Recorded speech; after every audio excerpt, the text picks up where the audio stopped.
the Jonathan Taves episode. Ooh, I don't know. You go Joe Sakic, Stevie Y? All right. Well, none of them are on here, but we do have a good guest as well. But just for those of you who've never listened before, I am Trevor Carlo. I'm Andrew Trimble. And we are your basically who your hosts are for the next however long we've got us. But yeah, episode 19 definitely could have went with Sakic, Yzerman. I can't even think of anybody who was 19 on the Devils. They had Bobby Carpenter during their cup years. There you go. He was a good player. First American player to score 50 goals in a year. That's true. Wasn't he? He was a first overall pick, I'm pretty sure, right? I think somewhere, either first or second, but he was came right out of high school. Peabody, somewhere, I don't forget, somewhere just on the North Shore of Massachusetts. He was the North Stars, if I remember correctly. I want to Capitals, too. Capitals. Yeah. All right, so there's been some 19s out there, but episode 19. And today we're going to be talking about basically roster construction and just kind of finding roles for players. We are in that time of the year where players are, things are kind of dwindling down a little bit. Rosters are getting shored up. Coaches are making some decisions. But before we get into all that, Coach Trimble, what's going on in your world? We're starting up our summer camp season. So, I have a little bit of break in the early part of July. We've started some Wolves camps, some scoring concepts camps. I have a summer team, but I kind of function like a camp where I do practices for a couple days before, and then we play a tournament. So it's all within about a 5-6 day span. So it kind of is a camp. I don't kind of necessarily love the never-ending summer tournament schedule, so we kind of treat it like that. Like my summer team is basically a 1 week camp, and that's kind of it here. And we're getting close to about a month out from our players arriving for the 23-24 season. So we're putting kids into billet families. We're pretty close there, and just getting ready for the year. How about yourself, Trevor? Yeah, we're kind of at that point, like you kind of said, where for me, season will be starting roughly. At least our preseason skates in about a week and a half, and then after that, tryouts are right around the corner. So be getting ready to get on the ice for that. So I'm looking forward to it. Can't wait. As much as I love my little break here, after a while, it's like, all right, get me back on the ice, doing something that's constructive. It's amazing. Like, I don't play men's league or anything like that, but I really have a passion for coaching, and when you take a little break, inevitably I get a little stir crazy, and after a while I want to get back on that ice pretty quick, just like a kid. Yeah, no, I don't play men's league either anymore, but even when I was, it was one of those things where you just want to get back to the grindstone, and getting into the season, as we've talked about, is always kind of tough for, at least, even for you guys, but, even for just picking a team that changes year after year. It's fun, it's exciting, but it's also a little nerve-wracking because you don't want to be that bad guy of a coach who inevitably has to cut some players, even at the junior level. You got guys that you're probably have already had to make some probably tough decisions or, discussions as well, so we're kind of hitting that point of the year, but, after that, that's when the fun starts.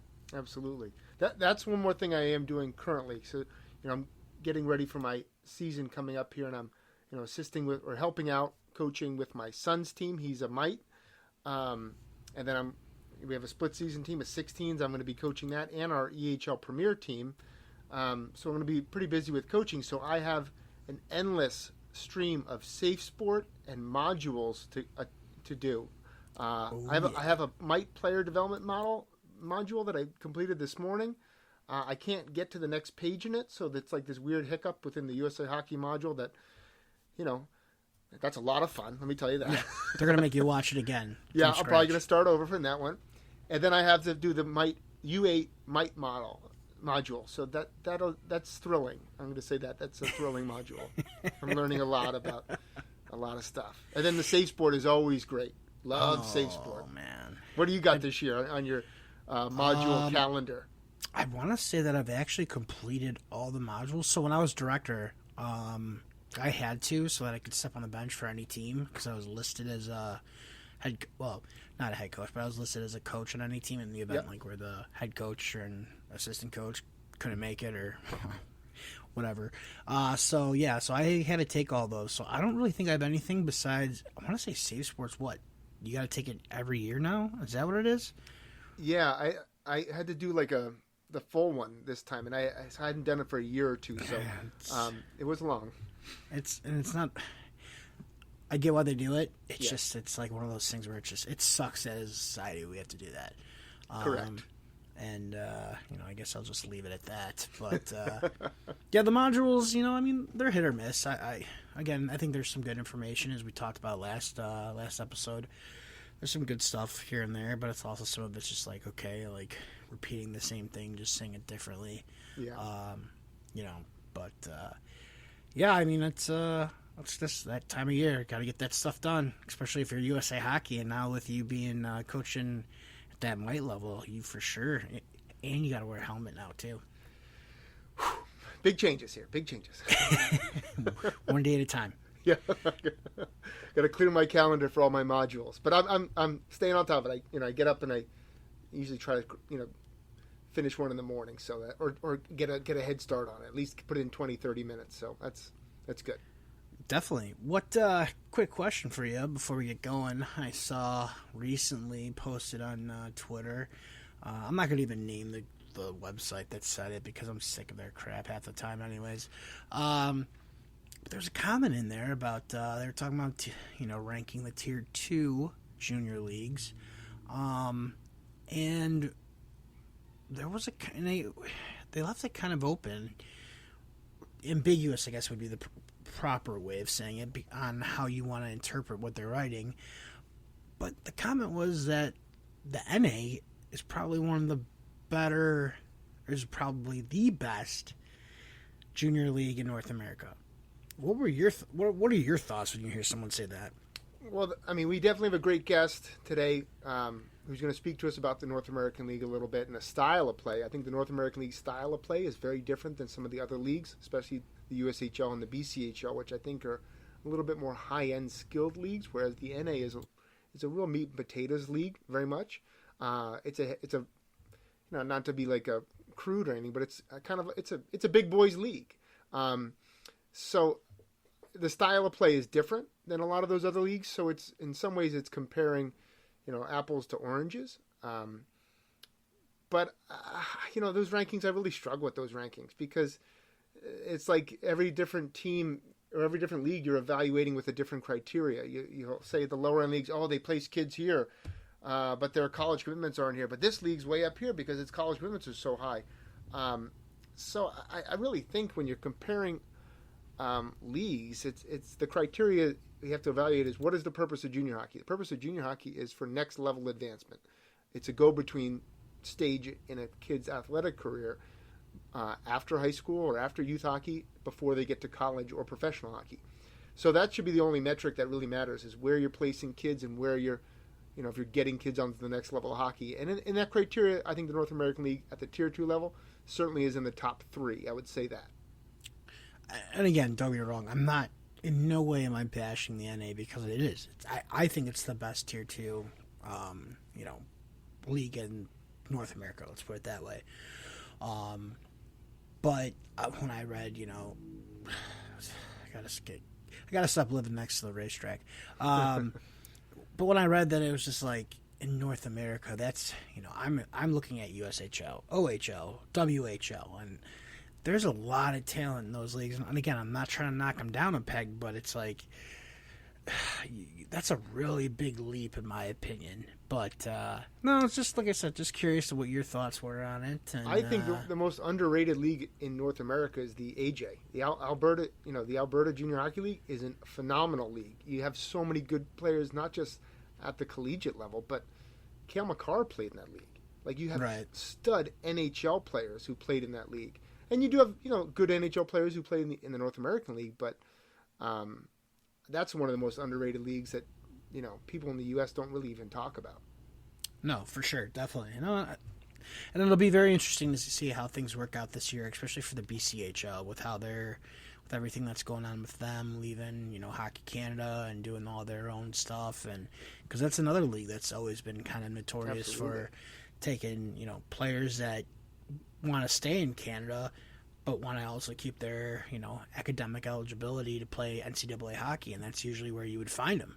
I remember Kyle Turris was drafted straight out of there before he went to Wisconsin. So it'll be interesting. It'll be an interesting year for junior hockey. But kind of getting into the nuts and bolts of this. Basically team composition, team building. What are your thoughts on that, Coach? I mean, you're right now is getting through that. Like I said, you're right in the meat and potatoes of. Oh, you said meat and potatoes, but you're right into it. So I mean, shed some light on that. Sure. Well, I think a lot of times, the term team building it's two different things. Once you have the team, how are you going to make a cohesive unit out of that team? That's team building. Like with when your players arrive, and how are you going to make them fit together into an ideal puzzle. But team building or team construction is where the players fit once you recruit them, where you can fit them into that team concept.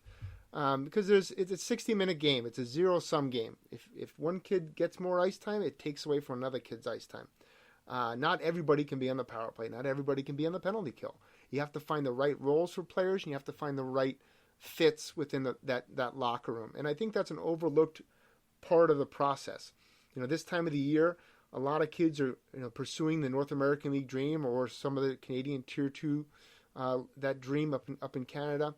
And what they miss on is they'll look across the locker room and they'll say, well, I can skate as well as that kid. I'm as good as that kid. Why am I not getting on this roster? And it's all the other intangibles. It's the kid who's a jack of all trades, who can play in a middle six role and doesn't sulk on the bench when he's put into a fourth line role, or who can play up sometimes, who has enough skill and speed to play in your top six, or a kid who's good off the ice or good in the locker room. Those things really matter when you're putting together a roster.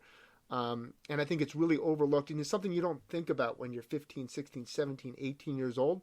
But when you're 30 or 40 and you're putting together the team for yourself, it makes a big difference, and you're really thinking about that, where players fit into your roster.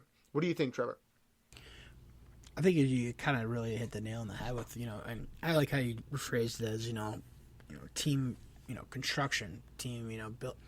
We are always trying to, team build, but it's more or less, the construction of your roster. And as you said, you hit it on the head with that. You're always going to have kids that, they're top six players. They're top line. You're sublime. You're supreme players. But then it's, how do I build around them? And it's, what do you want for your team?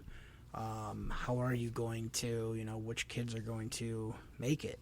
I think we just had a great interview. And the one thing that really, stood out to me was, what did he say? Something like over 100 kids try out for during their main camp at the Nordiques. And I know you and I when I heard that, I was like, holy cow, it's a lot of kids. But, that's really, no, granted, they got off to a late start. So that you had to kind of go that route. But talk about trying to have to, fine comb all those players. I mean, it's a lot of kids to try and build your team around. So as a player, you've got to really, set yourself apart. But as a coach, it's really, okay, well, what can this kid do? What can he do now? What can he do towards the end of the season? Is he a one-way player? Is he two-dimensional? Can I make him two-dimensional? Can he, so I think a lot of, that's kind of the fun part, though, about being a coach, is building that, constructing that team. Absolutely. It's one of those things where I always thought it was funny, reading like, oh, how did Team Canada get picked, for the Olympics or this and that? Because, again, you're talking about guys like, you're leaving off guys who are top-end players for, Team Canada who, you could put two Team Canadas together and the second team would probably finish number 2, if not number 1. You never know depending on the year. So it's always interesting to read about how those teams are picked. I read for my birthday, I got the book on the 1972 Super Series, and it was just talked about how like that the construction of that team, how they went about building it and what players were taken, and we're talking about guys that were point per game players back in the 70s who were just like, no, we're going to go and take the guys who, a young Bobby Clark who wasn't even a point per game guy yet. Yep. And, Henderson who was, but he wasn't fully, he wasn't, he was no Bobby Hull, who couldn't play anyways, but that's besides the point. So it's interesting reading how they build those, and I've always been interested in how team construction gets made. So I think it's a fun area of being a coach, but definitely for a player it can be tough to navigate because, as you said, what do I have to do to stand out? What do I have to prove that I can be in that, and what is the coach even looking for? Absolutely. Well, you bring up that 72 series, and they did a bunch of pieces on NHL Network. I listened to it on Sirius XM, not to plug them too much, but I listened to that. They haven't paid us yet. They had that new book come out, and I think the author was talking about it, and he said that they did some of the modern analytics with the game footage from that series, and Harry Sinden played a lot of that line, that Bobby Clark, Henderson line, and there was another player in line I can't remember, but those guys were young and they could skate and they could forecheck and they could create turnovers. And he said that actually the analytics, even though they didn't have that technology in 1972, that all those metrics were like on point with, they deserved more ice time because they were the most effective players. It wasn't like he was playing favorites. He was playing the guys who were the most effective guys on the ice. And it's kind of funny to look back 50 years later at what that really spelled out for that team and how effective that line was. One of the guys we used to have at our training camp, we did it for about 2 years. Now he's at UNH and he can't do it. He's the assistant coach there. His name is Jeff Giuliano. He went to our Wolves training camp for a couple years and did some on-ice skills when he was a coach for a different program. And he was a great guy and he was awesome to interact with the kids, and he would do like an hour seminar about some of the things he's experienced in pro hockey. And he said that basically what you're talking about, like that he was a player, he played prep school in New Hampshire, and then he played at Boston College. Then he played minor pro for a long time, but he got to the NHL because he was willing to change his style. The big scorer at Boston College, now he gets to play pro hockey. He couldn't do the same stuff, so he had to become a checker. He had to learn how to take faceoffs, and he had to learn to be a really defensively responsible. And he played hundreds of games in the NHL with the Kings because he was willing to do that. And kids have to ask themselves, if I want to get on this roster, I'm not tendered, I'm not drafted, I'm not a returner in the North American League. They already have those spots locked up. They invested in those kids. How am I going to get on this roster? If I'm just out there trying to toe drag and do stuff like that, and maybe I get 1 or 2 goals, but I'm not playing on both sides of the puck, it's going to be really difficult for me to make this roster because those top 6 roles are sealed up. So you have to find a role. I mean, those coaches, they'll be hunting you down, but that's to send you to their Tier 3 affiliate because, they're going to want you to get more seasoning there and not up at the Tier 2 level. But no, it's funny that you say that because, anybody can go on Elite Prospects and look at all the juniors, the stats through any of the leagues. And, the players that put up these huge numbers and then end up, you sit there and you go, well, why didn't they make it in the NHL? And it's like, well, it's because they only knew how to play one side of the puck. And when you got up to those levels, they weren't, they were good, but they weren't the best of those. You got to be, we're talking about top 2 lines at, back in the 90s or early 2000s. It's really where, it's only been recently where teams have had those, huge, you had running 4 lines. But those lines, your top 2 lines, like if you weren't skilled enough, like you had to be a checker. And if you weren't a checker, you had to be a guy who could basically play fist meet face with somebody else. And if you couldn't do that, that's why you were back in the AHL or the IHL. So it's now the game is definitely skewed a little bit more towards the skill, but you still got to be able to play, the full 200 feet. And again, look at the top guys in the league. McDavid, he's a solid defensive player. McKinnon, he's a great defensive player. Sidney Crosby's probably one of the best defensive players. And again, Patrice Bergeron, another, there's a reason why they might as well rename the Selkie after him. So, but you want to jump here into our interview and let the guests know who we got? Yeah, before we do that real quick, I just want to, I think it's one of the great things you mentioned in terms of like those international teams. And that's that'll be a little before we get to Nick, but I always think of like the guys in the American team for like 10 years, they had Joel Otto always on all those teams. Yeah. 6'4", he was the fourth line center. He could win like every faceoff.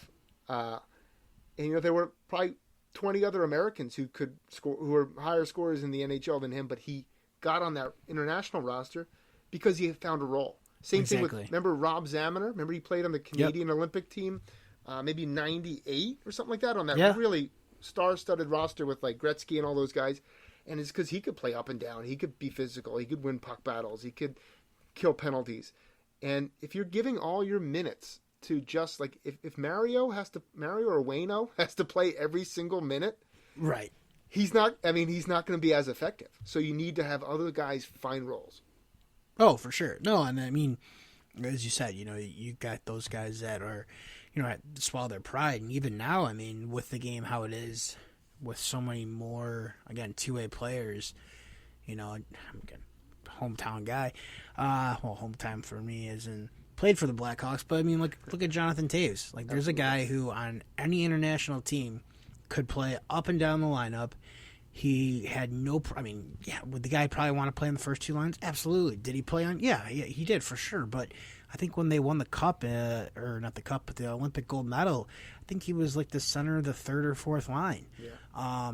And there's a guy who he swallowed his pride, and because he was so good defensively, he made those teams. And again, so as the game's changed, I think it's for the better, where we're teaching, players like, hey, you've got to be at least good on both sides.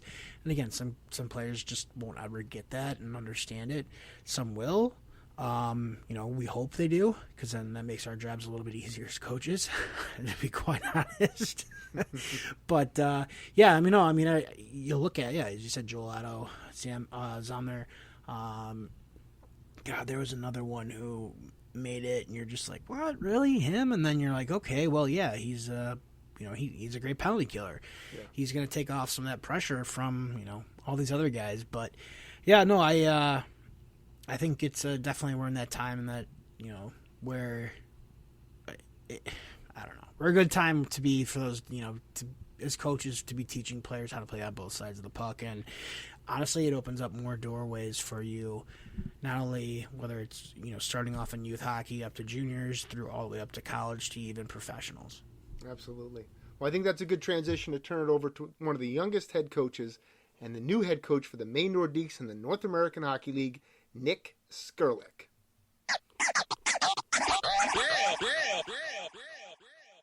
So I'm just gonna start recording right now. We'll start whenever, but we'll edit it, obviously. Awesome. Okay, man, whenever you're ready, Trevor. All right, I'll go right into it.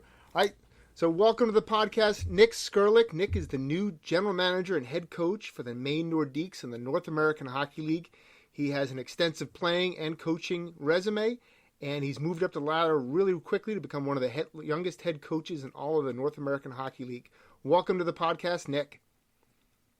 Thanks for having me, guys. I'm super excited to talk about the big changes up in Maine and what our plan is to build out the most competitive team we can create up in Lewiston, and obviously knowing Coach Trimble here for quite some time, playing for Coach Trimble, it's an honor to be here. Well, that's high praise, my friend. High praise. Now that's really what we want to talk about, is because you a lot. This is that time of the year where a lot of kids are trying to get onto North American Hockey League rosters and find their way through junior hockey. But you're looking for a specific type of player. What kind of player are you looking for who play Nordiques hockey? What is Nordiques hockey? So, that's a great question. I think at the level of the NHL all the way down to Tier 1 hockey at the squirt level, I think depending on who is coaching the team, the brand changes. We don't want to change our culture. I think the culture of Nordique hockey has been great. Family first, community first. We want people who embody their teammates, the fans, their billets, and I think that's the first thing we do look for is actually the off-ice features of every player. We got to make sure they are a good person, they are trustworthy, reliable. On the ice, North American League is a good skating league. Every division is super quick. You got to be able to skate, right? So I think that's the first piece that every coach in the North American League is looking for. But what I think we're going to try to differentiate ourselves with this year's team is we want to be heavy, and we want the size. And if you look at our tenders and our draft picks, I believe of the 7 or 8 forwards we're bringing in, everyone's over 6'1" or 6'2", and can score. I think the East Division is a very quick division. It's very structured. You don't see a lot of what the South brings, which is a heavy playing style. So we're going to try to infuse a little bit of a Southern Division type of team in terms of heaviness, but add a skill element. So the big kids who may not be the fastest are making our team right now, as long as they can show they could finish checks and stop on pucks and stop at the net. And it sounds so simple, but there's so many good players out there. Even at our main camp, we saw 160 players. I bet you 104 of them will play in the North American League. We actually counted all the kids from 07 to 03 of kids who have a real shot to play in this league. But when you have that many kids, you really have to simplify who does the specifics better than anybody else. But we definitely went for some big boys, 6'1", 6'2", and definitely some experience as well this year. We have a lot of returners too, and I think that is always going to give you a chance to be a championship caliber team. With 11 boys returning for next season, that's over half the rosters returning. So if any player can do those few simple things, they do it really well, they have a real good chance to make the Nordiques. Well, that's great stuff, Nick. I think a lot of kids, when they look at their opportunity in the North American League, they can do the compare contrast at a main camp and say, like, well, I'm good as this guy, or I can skate as well as this kid. But hitting on those intangibles like you talked about, like hitting on what kind of player they are off the ice, where they fit within the roster, those things are really critical if you want to get to that level. Now, speaking about that, like you said, you have a lot of returners, but then you've also, you've gone through the drafting and tendering process to round out your roster. Like, let's say, you have a kid who's coming from AA hockey, and he maybe was a really top-end kid, and he has potential. Does that kid have a shot at the North American League, or are you looking more for that bottom-end kid who can be a 20-year-old and get a college commitment this year? Where are you kind of looking for your players for planning for your future? I think that's the tricky question for all 32 teams in the league. I didn't realize it was amazing how many times we called the kid and they've already been speaking to another team in our league. And I looked at Coach Shelley, who will be our associate head coach with me this year. He was the assistant coach last year. And, I was kind of defeated. It was my first time going through this process. And he goes, man, we're hitting on the right kids. If everyone else is talking to these kids, we're obviously hitting on the right ones.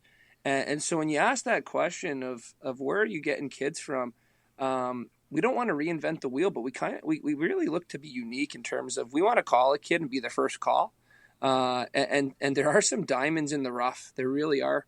I would say, just because we do believe we're pushing for a championship team this year, this with all those returners, most of our kids will come from the CJHL, experienced junior A players.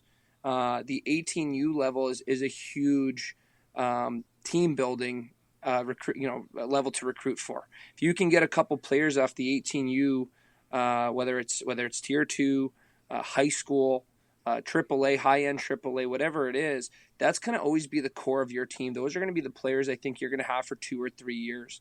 We look at the CSDHL, like that Central States League out in Chicago, and there's so many good players in that league that are unheard of. The Illinois high school ranks are phenomenal. We just won the Chowder Cup this past weekend. We had 2 kids on the championship winning team from Chicago high schools. So we are kind of looking for players at any particular level. And there are diamonds in the rough out there, because it's really hard when you do run into that kid from the BCHL or the Alberta Junior Hockey League, which is the 2 leagues the North American League loves to fish in. But when they're speaking to 12 other NA teams, it's getting that kid to leave those leagues, but it's also getting him to leave that league and coming to play for us. So I'd like to have a little bit more time this season, having an 8-month recruiting window as opposed to 4 weeks, because that was all we had to tender and draft was 4 weeks. It wasn't even a full 4 weeks. I'm interested to see where we can dig some kids out of that typical organizations are not fishing out of, and we've kind of already laid that ground process with the program out of the Washington D.C. area. It was an incredible 18U AA program. We saw them play a couple times at Chowder Cup this weekend, and I was like, wow, these kids can fly. Just because they don't have 3 A's in front of their names instead of 2 does not wash them off the board for us. That's great stuff. And before I turn it over to Trevor, I got one more question for you, Nick. Having gone back with you a little while here and knowing kind of your playing career and how you were kind of a late bloomer, what is a success story about a kid who's maybe come up through the 16s and 18s with the Maine Nordiques and that you're really proud of? What's a kind of a late bloomer kid, maybe like yourself, who is a good success story? Oh, that's probably the best question I've been asked, and since me becoming the head coach of the Maine Nordiques, and no one's ever asked that type of question. We have a kid named Camden Sharon. Well, this is what I do, buddy. No, this is a great question, because it's the same energy I try to give Division I schools for the past 2-3 years, and we've had some serious looks on this young man. But Camden Sharon is a player from southern Maine, just north of. Actually, he's just around the Portland area. And when we started our academy up in Maine, we actually had a really good 16 AAA team. We didn't rank well, but if you look at that roster, there's 2 boys in the USHL, one in the Q, another player who played in the OHL. There was 4 really high-end 04s on that team, and we added a kid from I believe he was coming up from a Bantam A team, and Cam Robichaud, who's actually the head coach of the New Hampshire Mountain Kings now, was the one who brought him in. And Coach Cam was coaching our 16U team, and he told me about a kid coming up from Bantam A. And I go, Cam, are you crazy? Like, I saw the kid. He's very undersized. He had hit 0% of puberty. And I go, Cam, he's going to get killed. He's going to get killed out there. There's no freaking way he can do this. First game, I will never forget it. We're playing Westchester. We get a power play 18 seconds in. Within 25 seconds, he had scored his first goal, playing a year up as a 15-year-old. So I'm like, okay, let's watch this kid. He ended up becoming probably a top 3 defenseman as the youngest kid on our initial 16U team. And it wasn't until the next season when I realized how good he was becoming. We tied Mount St. Charles 4-4. He had 4 points from the back end. And we had a coach named Cole Bell, who's the assistant coach at Stevenson. And Cole Bell was telling everyone, this is a USHL kid. And I actually kind of agreed with him at the time. And we just couldn't get anyone to bite on him because he's not a big kid. He's not ultra fast. But this year, I believe a couple schools and for sure a lot of NA teams started opening their eyes at the 18U level when I think he finished with 45, 46 points as a defenseman. He had a plus 50 rating, which is ridiculous. He had a top 25 schedule this year. And I knew I was getting the job, but I could not tender anybody. So trying to keep him from not tendering with anyone else was incredibly hard, and the family had to trust us. But this kid came out of Bantam A, played 2 years of 16, was our captain our second year, and captain our 18U team this year, which is historically a top 20 program. As a first-year 18, most of the team was 04s this year, and he was the captain as an 05. And I think this kid, maybe not the first 10, 15 games, but I bet you by about mid-October, everyone's going to really start to know who he is for the first time, nationally, right? I try to tell people all the time, they're like, who is that kid? And I'm like, hey, man, he's our royalty up in Maine. He's an awesome kid, and that makes it so much easier, too, when we talk about our human beings off the ice.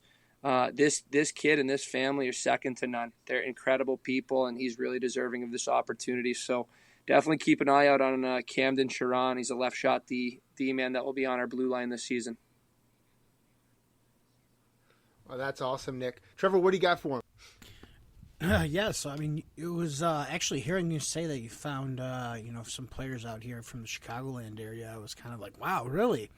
Because we don't see it too often out here. Just with everything, we've got so much of a split. How do you find those players? Again, with you being in Maine, how are you able to, like I said, add those players to your team? And I think the recruiting process for our academy is really what starts everything. Without roasting anybody. I mean, there's so many high-level junior programs that have these midget programs, and you get kids to come play for your midget team, and then you never really talk to them, and they end up playing for another junior program. Like, you pass on those kids a lot. A lot of our kids from that area actually start with our 16U coach, Joe Lascaro, who brings kids in for the 16U team that haven't ever played AAA. Our 16U team was never going to win a national championship. We know that. But what it does allow for players to do is develop at a much quicker pace, because we're not playing to be the top 10 teams. We're playing to get 10, 11 forwards and 5 or 6 D on the ice as much as possible. And so Joe does a nice job. And Joe is from Chicago. He runs skills in the summer out there, but he also recruits his 16U team from Chicago, and getting those kids to our academy as a 16U, it's stressful because parents make it harder when the team's not winning 40 out of their 55 games. Things come a little bit easier when you win. I think everyone can agree to that. But watching a kid, and I'll give you another one. We had Declan Raby and Damian Calzada were our 2 Chicago kids this year, and when we got them, we liked a couple things about them. But by the end of the year, I'm offering these kids 18U contracts. And again, our 18U team is a pretty high-level team. There's no way in hell these kids would have made our team if they didn't get the opportunity at a 16U level. It didn't have to just be with the Nordiques, but anywhere where they can actually play. They're not sitting on the bench as 3rd, 4th line guys on a top 10, top 15 team. So, finding kids from Chicago, the Midwest, Wisconsin, those areas, it really does start with our 16U program in the academy. Sometimes we get those kids later at 18U. We have a kid named Jason Bonnick. He's been with us for 4 years. I'd love Jason to make our NA team after this year. It'll be his 4th year, and he was with the Chicago Mission and Team Illinois. So, I think the scouts we have do a pretty good job at identifying players. But it's a lot easier to mold the person we want on our NA team when we can get them into our academy, and we certainly use our academy. We'll probably take 5 kids every year from our 18s or our 16s and put them on our NA the following season. Well, Nick, any final parting shots that you want to say to the folks at home who are listening to this about expectations for the year? I think hockey is such a small world. And I'm sure there's people out there, and we won't even use me for this comment, but you always kind of scratch your head or you put on a big smile when people get a certain opportunity. Players, coaches, equipment managers, even bus drivers. Sometimes you hear about the team bus driver going to drive an NHL team next season wherever they go. I think the expectation that I think the Maine Nordiques players, staff, new ownership. We have a new ownership here in Maine. I think we really want to not change too much, but we definitely want to have a brand. We want our 16s, our 18s, and obviously most importantly our North American League team to just play the same style of hockey, and kind of when you see that Nordique logo, you know what you're going to expect. And we're hoping to for the first time have all three teams this year be elite level, and I think having an NA staff recruit the academy is gonna really make that transition simple and easy. But I do think it will be a fun team to watch, and if you're going to be watching from home, I hope we get nothing but praise and fans rooting for us. That's for sure. Well, that's great stuff, Nick. And once again, I'd like to say congratulations for getting the opportunity. I know you're going to do really well. You climbed the ladder and had success at every single step of that ladder. So congratulations, and looking forward to a great season of Nordiques hockey. Well, thank you for having me, guys. I really appreciate this.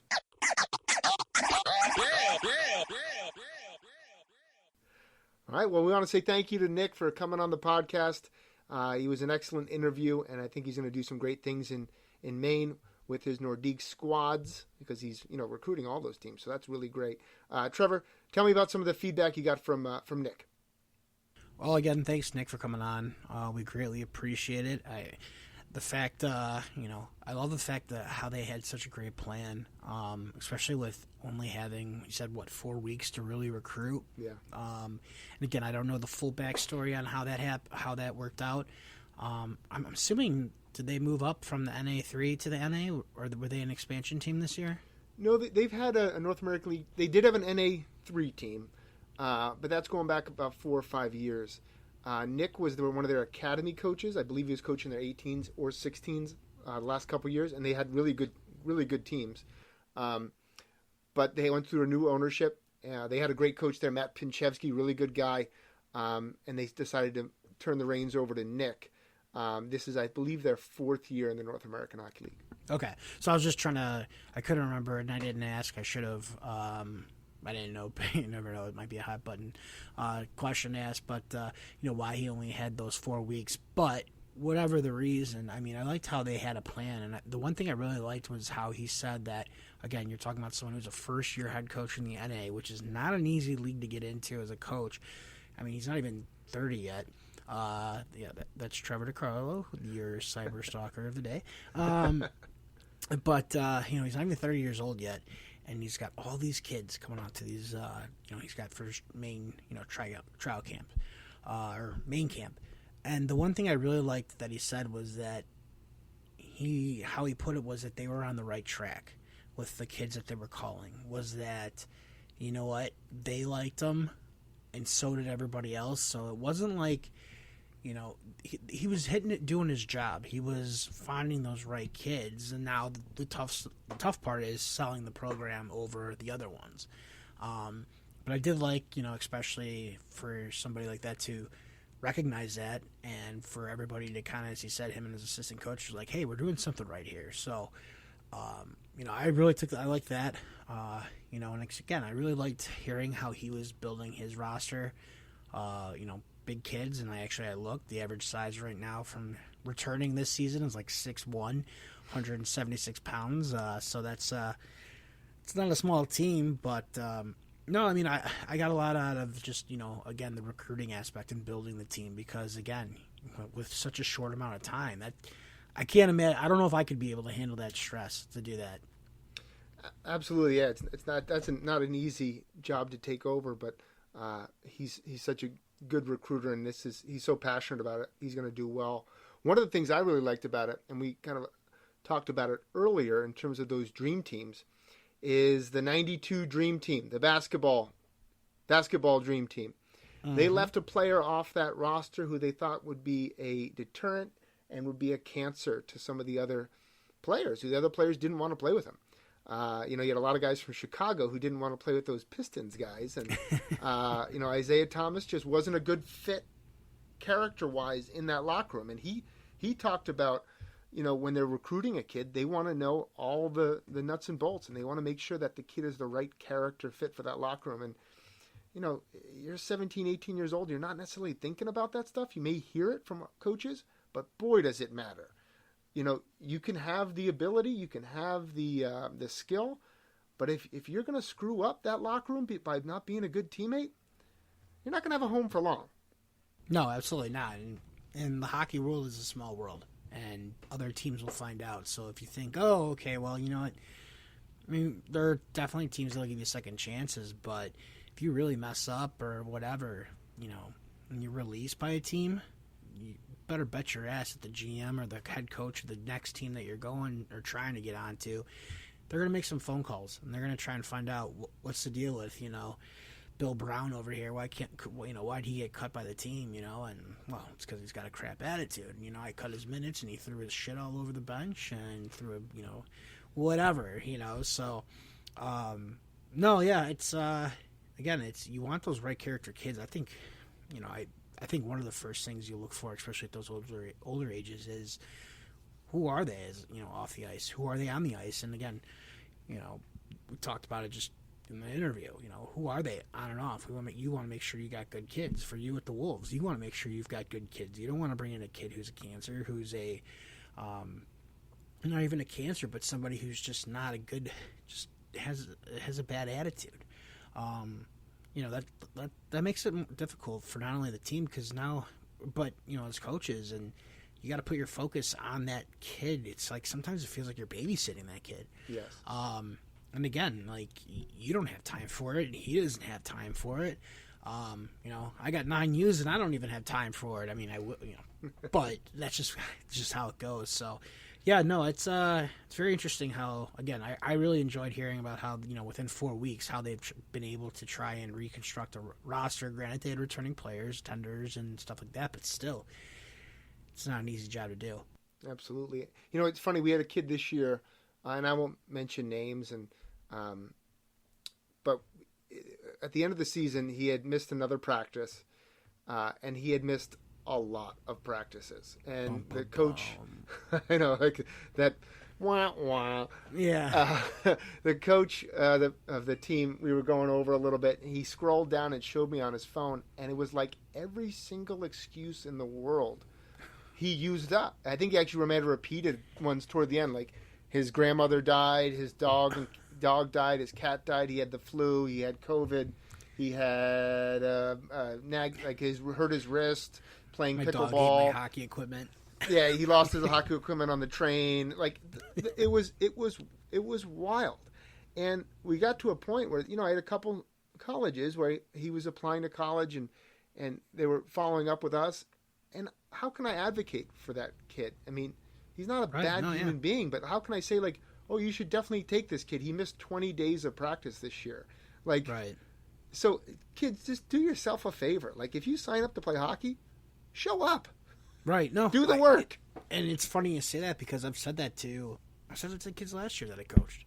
Was that, again, I knew we were tier 2, but kind of like on like tier 2 level B and not level A. And I told the kids, I go, next year when you've got coaches, asking me, how if they do, they don't, but if they do, how did this kid do? How did skater A do? How did skater B do? I go, if you think I'm going to lie to them and say, oh yeah, they really worked hard, had no issues when you were one of the laziest kids on the ice, you got another thing coming, because I only get my word, and I'm not going to break, I'm not going to go through the whole Scarface quote there, but I'm not going to break my word and, lie for you.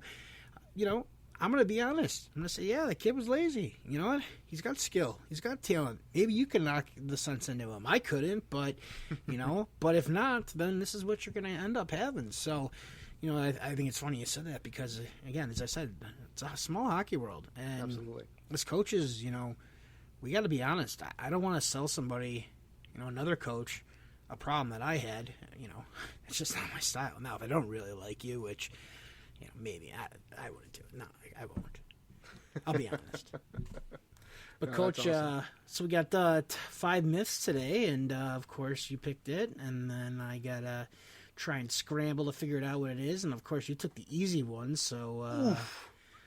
Dagger to the heart, Trev. Dagger to the heart. I mean, you did take the easy ones. The first 3, literally the first 3 things I thought of, was you got 1, 3, and 5. I was like, son of a bitch. I was like, gotta flip it up, man. You got the next one, I promise. No, okay, no, it's all right. I was, maybe, yeah.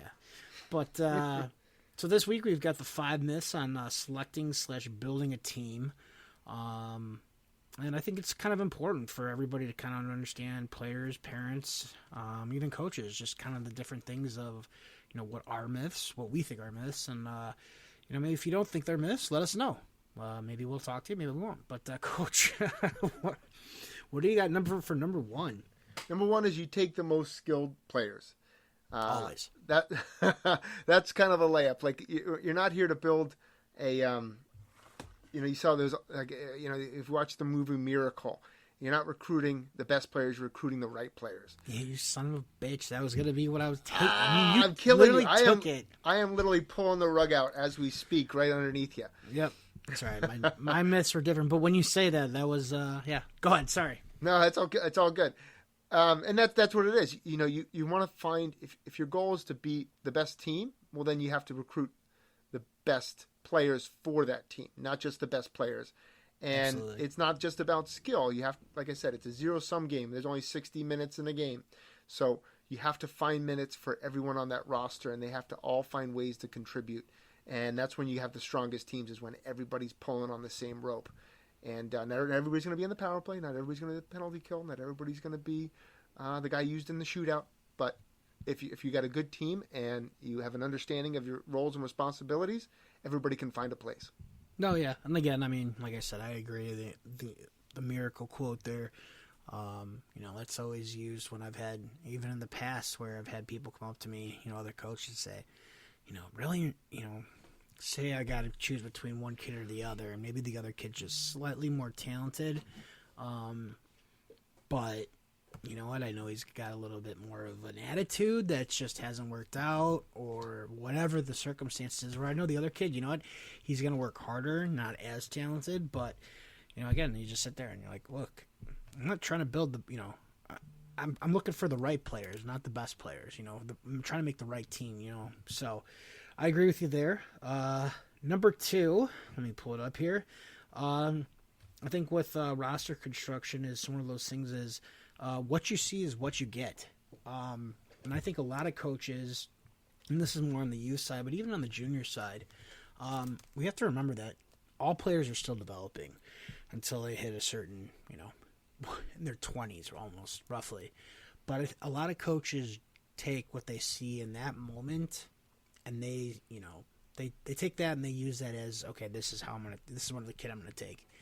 Instead of thinking long term of, where's the kid now? That's where a lot of coaches are at. Okay, this kid's great. He's got great hands. But what about the other kid who has more potential? Now it's up to you as a coach. How far can I get them from point A to point B? It's not, we don't go point A the whole season. There has to be growth for all players. Maybe some grow a lot, some grow a little. And I'm talking about like skill-wise, but even physical maturity-wise. Either way, at the end of the day, we want to make sure that we're looking at it from, where can I get this player from the very first practice to the very last game of the season? And I think we lose sight of that. And I think a lot of teams and coaches lose sight of that. And I've seen it with kids where I've made the mistake, like, oh, this kid, he can't do this. Well, you know what? Had I trusted myself as a coach, like the coach that the next team that he made, you know what? I could have maybe have gotten him to where he was, and I made a mistake. You won't hear me say that often, and I won't name the player, but that's just my feeling. Is that I think that we look too much at where they're at point A, and I think we also look too much at it as, oh, they can't do this, they can't do that. Well, what can they do? So, I think the myth is, as I said, what you see is what you get. That's a myth. No, I agree with it. I think you really have to look at that developmental arc. Like, where are they going to be? And I really think a lot of times with a lot of kids, it comes down to their passion. If a kid is walking in the rink and it's work just to put that equipment on and get on the ice, then they're kind of topped out. They might be better than, most of the other kids on the ice, but the other kids on the ice, if they have a passion and they have a real determination to improve their game, I'm going to take those kids. Absolutely. What do you got for number 3, Coach? Number 3. Basically my number 2 when I thought of, what can I choose? I don't know if we might be right on this. We might be different. Players who play you want to pick players who play the coach's system. That's number 3.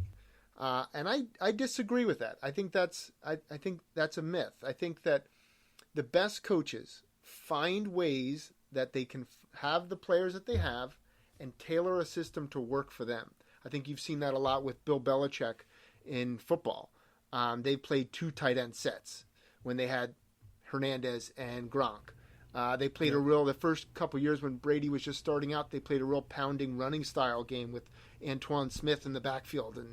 And then when they had Randy Moss, they were like the deep ball team. And, Brady put up almost 50. He might have put up 50 touchdowns in a year. I think he did, yeah. Yeah, so it's like the best coaches find the system that works well for those players. They don't just say, well, this is my system, figure it out.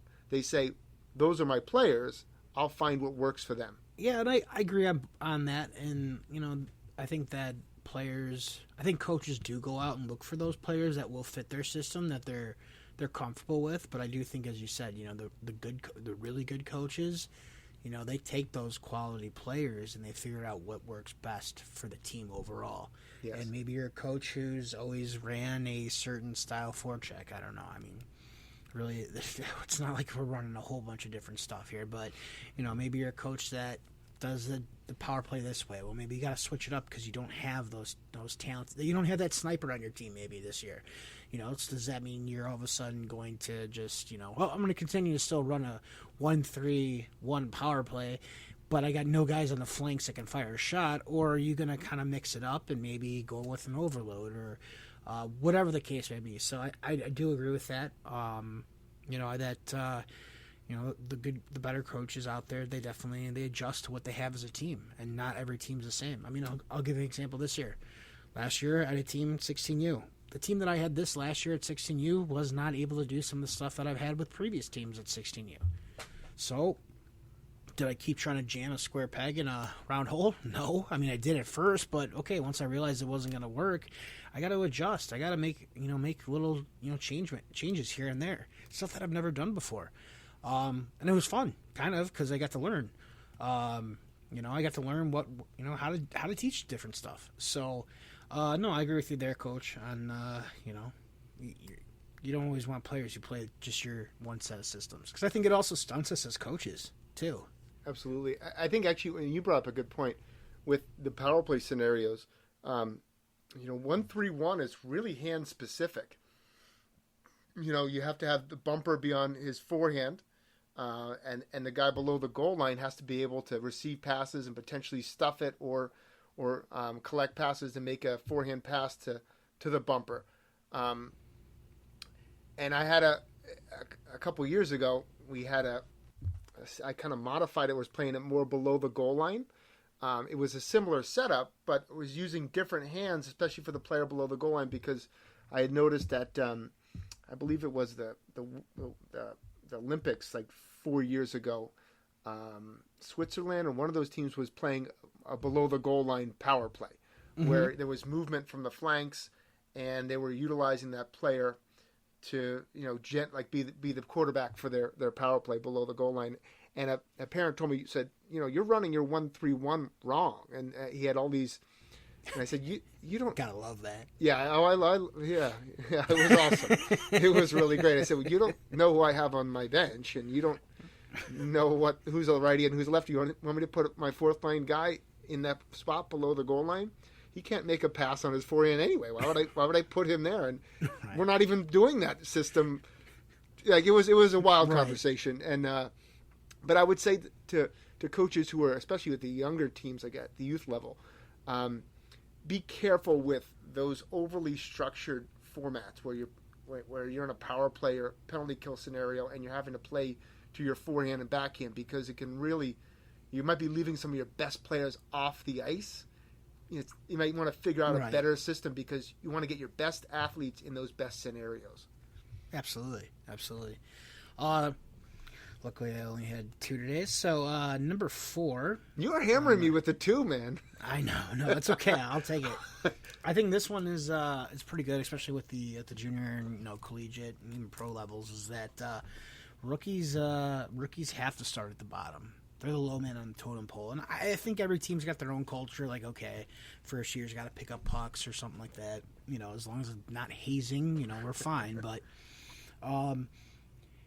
that's not, really. It's you look at the freshmen that are coming in like NCAA college. Granted, I mean, okay, sure, Fantilli is a third overall pick, but like look at some of these young first year guys that are coming in the league. Like they're not having to quote unquote pay their dues as they used to once have to. Where you're seeing more and more of these guys that are first year players in that league that are getting that top ice time. So I think there's a lot of misconception of, well, hey, guess what? You're one of the youngest guys on the team, and you're going to be sitting out here, and you'll have to really earn your minutes. Well, you should have to do that.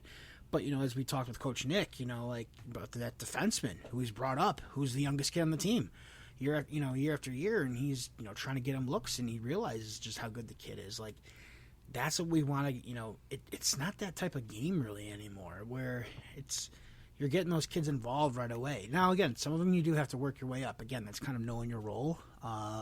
That's not a rock reference, but, it's like legitimately, like you have to know your role within the team. But, I mean, I think really on any given day, any given Sunday, you can really just kind of step right in and, you never know where you're at. So, again, those younger kids, those younger players, the rookies, you're seeing a lot of teams get away with that. And I really think about when pro-wise, outside of everything else that went on, Joel Quenneville was notorious for not playing rookie players like in high roles. Like you had to really earn your spot. And I remember there were certain guys that, young prospects that were coming up like Brandon Peary, who, he had an all right career. They were expecting more from him, but, he wasn't given that number 2 center spot behind Taves right away. And everyone's like, what are you doing? He's the second most talented center on the team. And it's nowadays like that. You don't see that happen. Again, that was like 10 years ago. Like those guys, if you're the most talented center, unless you're not being a 200-foot player, like we've already discussed, and beating the horse, those guys are getting the chances right away. Look at how many rookies get, top end ice. Very few guys are getting fourth line, third line minutes. Like they're getting that. You're getting put in the fire. So I think more or less what I'm trying to say is roster construction wise as a player, like don't be afraid to, go in with, knowing what your role might be, but don't be surprised if, hey, you might get an early crack at something at extra ice time or, whatever, earlier than you anticipate. I agree 100%. I got two kind of stories with that because I truly believe you play your best players. You play your best athletes. Whether they're a first-year guy or a 10-year guy, you play your best players and you play to win. And I remember the first year they had Jack Hughes in New Jersey. He started out in the top 6, but then at the coach at the time, John Hines, he started to play him on the wing and started to play him on the third line because he was making a lot of mistakes and his minutes were diminishing. And, you're playing guys who are marginal NHL players because they were in the middle of a rebuild ahead of Jack Hughes, right, who has this enormous ceiling. And I was like, this guy's going to be fired pretty soon. That's absurd. Absolutely absurd. So, but then we've seen like Lindy Ruff has done a great job in developing Jack Hughes because he plays a ton out of him. Jack Hughes will make mistakes, but every year he makes less mistakes. You know who else did that too? Before you go to your second one, another player, who's that? And big name guy who had great head of hair, always on ESPN, but with what basically Barry Melrose did to Stamkos. Yeah, he buried him on the bench. Crazy. But sorry, go ahead. No, I mean it's just nuts though. Like kids are going to make mistakes, but the potential is right. You play the potential for sure. So sorry, go ahead. No, I remember being a kid and my dad and I used to talk hockey a lot in the car. Just like a lot of hockey dads and their son. And there was a rookie goaltender with the Devils. There was a rookie goaltender, and they were kind of going back and forth with the incumbent. A gentleman named Chris Terreri, really good goalie, but not like an elite goalie, but a very, very good NHL goalie. And then he got hurt for like a 2-week stretch. And my dad was like, I don't know. Terreri's pretty good. Guy doesn't lose his job because he's injured. You got to give him a shot to win it back. And I was like, this guy Brodeur is pretty good, Dad. This guy's, I don't know, Dad. I mean, he's winning a lot of games, and he seems pretty good. I just keep playing him. He goes on and wins the Calder that year. Yeah, won the Calder, won the Cup the next year, played 48 more years, So I think that you play the most talented kids, and they're going to make mistakes, but if you're a good coach, you're willing to accept those mistakes because the ceiling and the potential is right down the road for you. Absolutely. All right, Coach, what do you got for number 5 here? All right, number 5. I can't say each of them get better, but I'm going to give this one. Okay, scorers will always be scorers. Expound on that, please. Yeah, so scorers will be scorers. Like, as you move up, we have a kind of rule of thumb here in the Eastern Hockey League. If you play in the Premier Division, if you have a lot of points, generally when you get to the next level at the EHL, it's about half the production. Like if you score 80 points in the Premier, you're definitely a scorer there, but you're probably going to be a middle six forward, and you're going to maybe have 30, 40 points, somewhere in that ballpark. That's still a good year. It can probably eventually get you to college, but you're going to have to find other ways to get those top-end minutes. So as you move up the ladder, kids, if you're a big scorer at squirts, peewees, bantam, midget, don't neglect the other aspects of your game, because eventually down the road you're gonna need those skills. Absolutely. Not everybody's Gretzky, not everybody's Patrick Kane, not everybody's Jack Hughes. There's only a handful of them. Right. You might not be them, so you got to find other ways to get on the ice. No, and that kind of goes back to the whole knowing your role. And being that 200-foot player that can play up and down the ice, because, again, as you said, there's only so many spots to play in the top two lines and on the power play. And if you really want to continue to play and advance at the level that you are, teams, I don't think teams are going to be turning down guys because they play defense well. They're good in their zone. I mean, if a coach is looking for bottom six guys, the forwards, or bottom third pair defensemen, coach isn't going to be turning down guys that are really good at defending and getting the puck out of the zone. That's just not going to happen. But coaches will get rid of guys who they're just not in that top six, or they're just not in that top two pair, and they're just really terrible defensively. See ya. Yeah. We'll keep you, but you're going to be a scratch unless one of the other top six guys or top pairing guys get hurt. So, I mean, I think that's one of the things where kids, again, yeah, everybody wants to score the fancy goals, and I don't want to take that away from any kid. But I think it's important that kids and players at any age, they learn how to play on both sides of the puck, and that starts with, proper angling. That works on, your defensive skating, what you're doing with your stick skills, body positioning, your checking, all of that stuff. I mean, nobody says you can't score goals and be a good defender either. Right? I mean, look, again, it's going to be called the Bergeron Trophy sooner or later. I mean, the guy's one of the most talented players in the league, and he is fantastic defensively. Crosby was and is probably still one of the best offensive players ever, and he's also probably one of the best defensive centers we've ever seen. The guy gets so bored offensively that he had to go back and get better defensively because he needed a new challenge. So, I mean, I disagree. I don't disagree. Moving up levels, as I said before, we see plenty of guys who are big time scorers in one league, and when they get to the next one, they don't make it. And that's kind of the pyramid, how it works. So if you want to still be involved in that pyramid, you gotta really sharpen all aspects of your game. No question. So, well, I think this is a good episode here, Coach. Absolutely. And once again, big shout out. Thanks to Nick Skerlick. We wish you a ton of success this year with the Maine Nordiques and the North American Hockey League. It's going to be exciting to watch his brand of hockey up in the North Country of Maine. Yeah, definitely, with all those big boys up there. So, I'm Trevor DiCarlo. I'm Andrew Trimble. Thanks for listening to episode 19, and we will catch you on the other side.